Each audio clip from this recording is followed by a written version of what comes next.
So let me just talk about how. It's not just about what Biden said, right? But it's about how he did it. So CBS News is interviewing him. It's Nora O'Donnell. Okay, and she asks him, "quote Will the U.S. lift sanctions first in order to get Iran back to the negotiating table?" End quote. Biden responded, "No." That's it. Just one word in an interview. He's like, "No." And then she asked, yeah, she said, do they have to stop enriching uranium first? And then Biden didn't even say anything. He just nodded. He's like, yeah.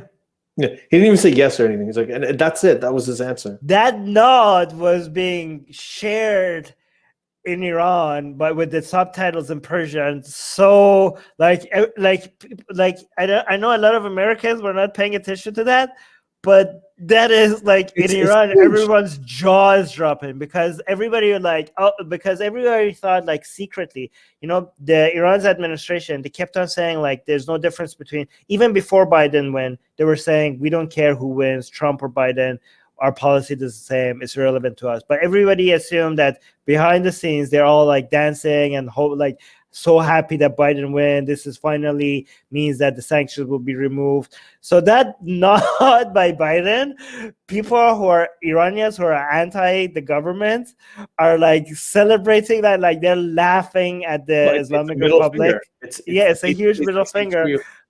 One thing they're loving it. His being old, I think he is very old school. Like he's been involved in foreign policy for 40 years. Yes. But I think he really knows how the game is played in a way that a lot of the young types, the more idealistic types didn't. I think he understands have a bit of a grasp on the reality of it. Yeah. Biden has a long history dealing with that region specifically. Yeah, I know. Yeah. He was part of he used to go to, like in Pakistan when they had the elections, he used to go and oversee them. And he was one of the senators, right, that used to go and oversee them. So he's very intimately familiar with the workings of that region, the little cultural things, even things like he knows exactly how those gestures, like just nodding and everything, how that's going to resonate with the public over there.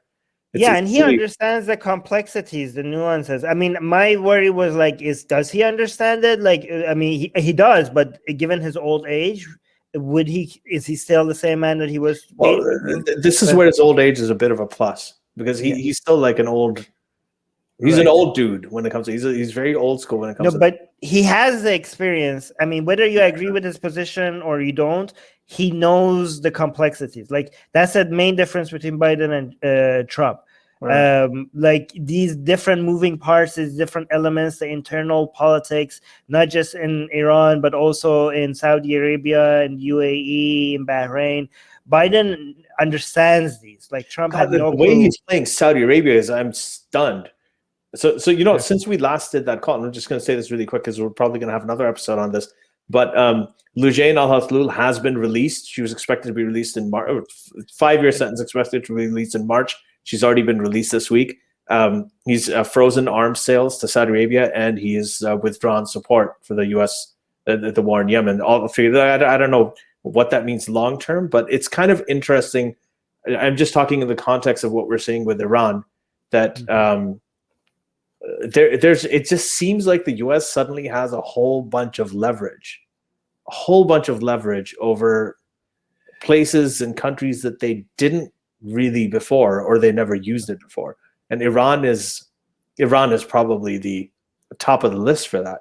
Hey guys, if you want to join these streams live, get your comments and questions read by Ali and Armin and the guests, and most importantly, to get full access to the full video versions of all these episodes, become a patron. Link in the description below.